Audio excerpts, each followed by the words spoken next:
This is the story of a and vicious, a falling out which has reached the High Court. At stake is a payday of as much as £5 million per person, a mouth-watering sum for former punk icons the Sex Pistols, who have long complained that they barely made a quid from the music which shook the world 44 years ago. Anyone who knows the men involved is not in the slightest bit surprised about the feud. It follows decades of slights, barbs and chilly years-long silences. The current crisis, which by common agreement marks the very end for the Pistols, has been provoked by the question of whether their music should be licensed for use in a forthcoming big-budget TV series about the band, Pistol.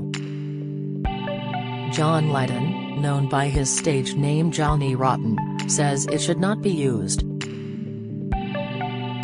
He regards the idea as the most disrespectful I've ever had to endure. Former bandmates, drummer Paul Cook and guitarist Steve Jones, insist it should.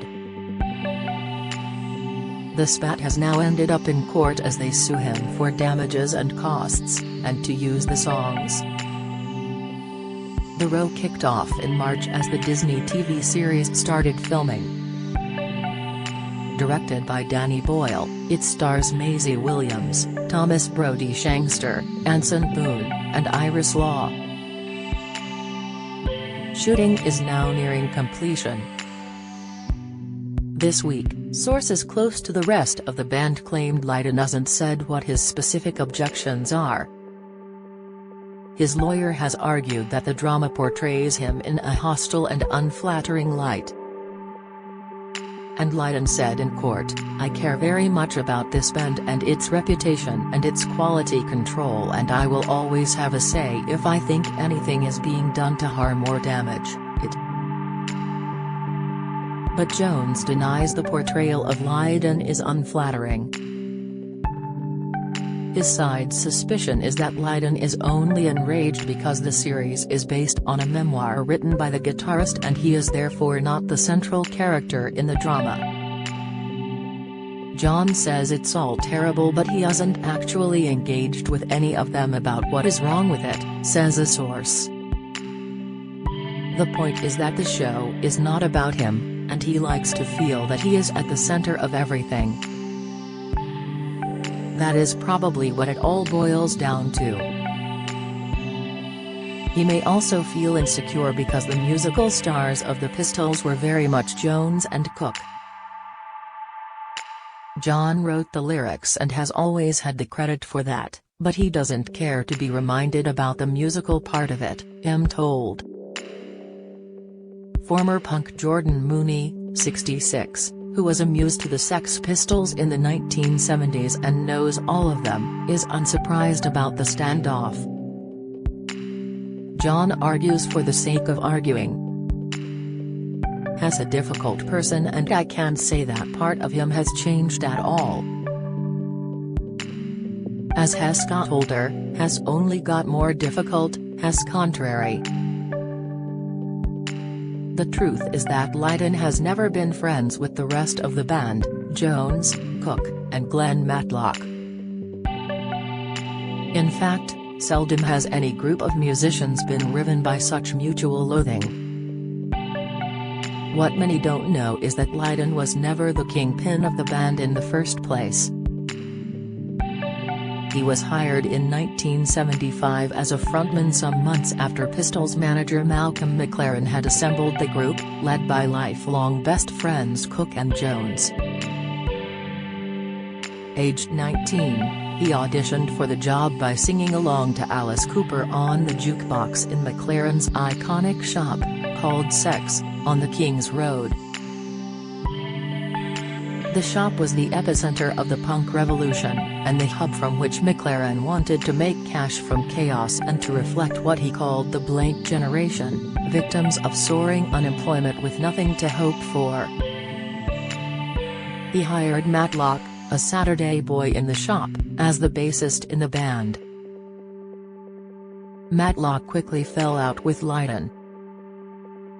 A laid-back grammar school boy and graduate of St. Martin's School of Art, he could not have been more different from the son of a lorry driver who lived in a squat, had been bullied at school, survived spinal meningitis and been left with a hunch and rotten teeth. "You just had to put up with a constant tirade of bull's tea from John," Matlock said. Total lies and denial. He'd say something and 2 minutes later he'd completely deny he'd ever said it. McLaren reportedly ramped up the tension between the two, and by 1977 he had let Matlock go, but not before the bassist had contributed to 10 out of the 12 songs on the Pistols' iconic album Nevermind the Bitches, which came out after his departure. The thinking was that Matlock had just been too posh for the group, and McLaren's solution came in the form of his less than sophisticated replacement, Lydon's old friend, the entirely unmusical heroin addict Sid Vicious, who he had been close to since his teens. Perhaps it was McLaren's attempt to keep the peace by balancing the Sex Pistols' warring factions, making it a 2 versus 2 contest. Whatever the case, it was less than successful. The Pistols fell apart after a gig at the Winterland Ballroom in San Francisco on January 14, 1978.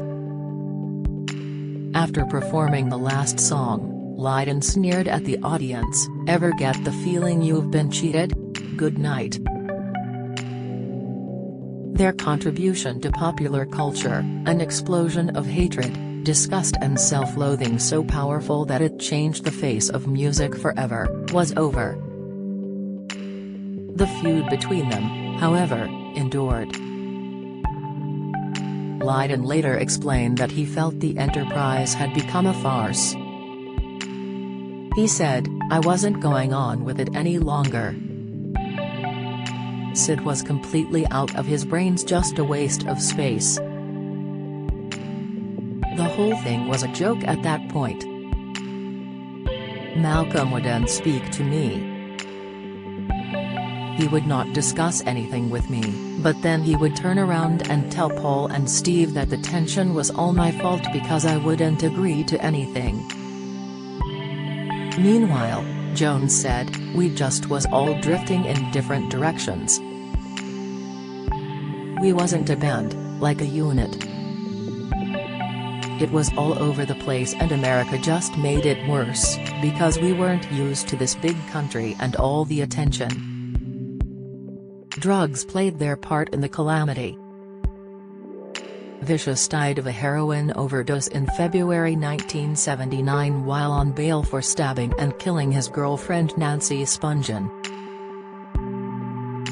Jones, too, fell into heroin addiction, observing later, "The Sex Pistols were born to crash and burn. That's exactly what we did." Afterwards, both Lydon and Matlock tried furthering their careers.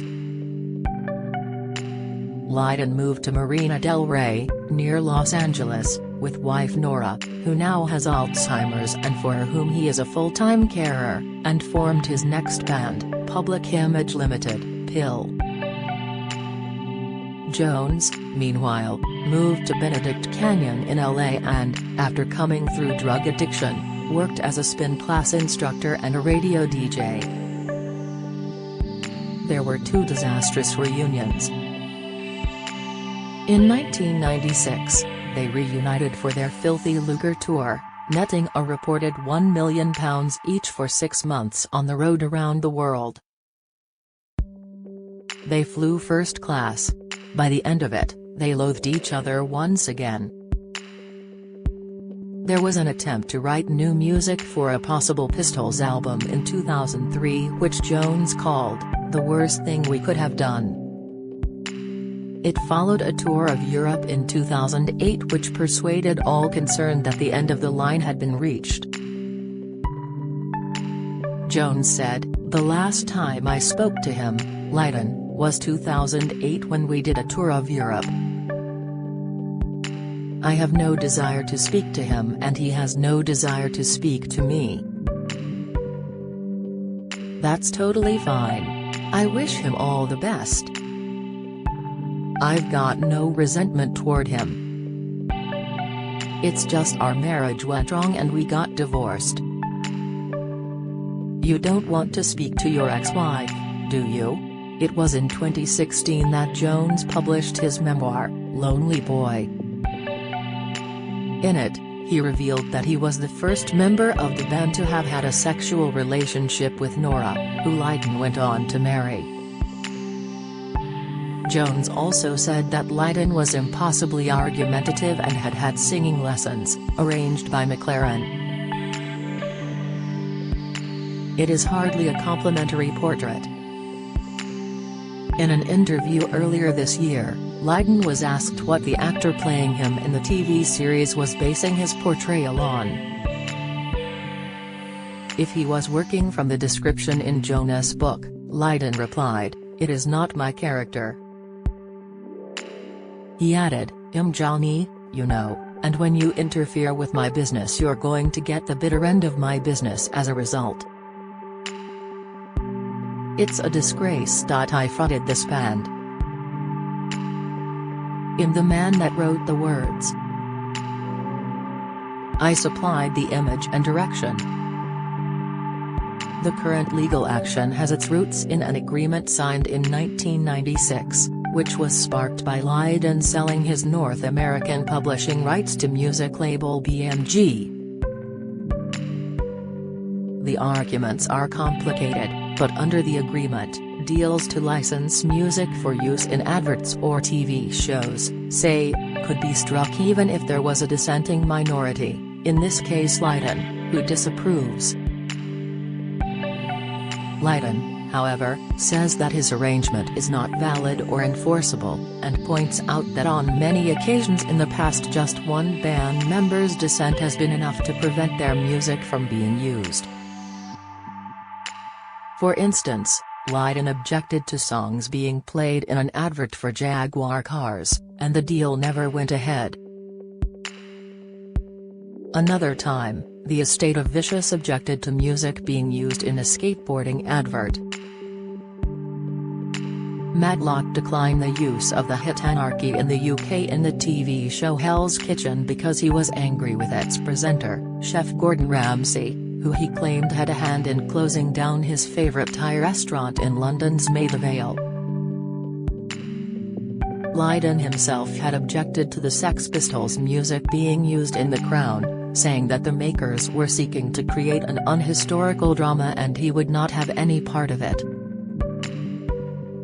The court has heard that the rest of the band had, however, given the go-ahead to Pistols music being used by Lydon in a documentary about his subsequent band, Pill. A source said that they felt that it was deeply unfair for him now to prevent Jones from realizing this solo project in return. Lydon counters that the project was a secret squirrel and that he had been excluded from it. In his witness statement, Cook said Lydon can be a difficult character and always likes to feel that he has control. He added, "Maybe Steve and I have been too nice to John over the years in trying to maintain good relations and that we should have been tougher. I am unhappy that he would behave like this over an important personal project for Steve, particularly as we have always backed his personal projects." Jones gave evidence from California. He was asked by Mark Cunningham QC, representing Lydon about the book, calling him a total DK. The barrister asked Jones, "Your view of him is he is a total DK, correct?" Jones said, "Yes." Lydon's intransigence means the band could not only lose out on money offered for licensing the song for the TV series, but also potentially a huge sum derived from a massive uptick in record sales for the band. The films Bohemian Rhapsody and Rocket Man saw sales of Queen's and Elton John's music soar, in the former's case by 500%. However, for Lydon, who is about to embark on a tour with Pill and is a veteran of "I'm a celebrity, get me out of here." It seems the money is unimportant on this occasion. He is concerned with his legacy, and alarmed at the idea of losing control to Cook and Jones and their managers, who are also executive producers of the TV show. As his former muse Jordan Mooney said, it boils down to a question of identity. Probably the rest of the band are more true to themselves. John has got a few issues about his importance in the world, so him not being involved in the TV show is the best thing that can happen. He would just be a saboteur. She added, John picks and chooses when he wants to be a punk. If it suits him one day, he will be Johnny Rotten, and otherwise he is John Lydon.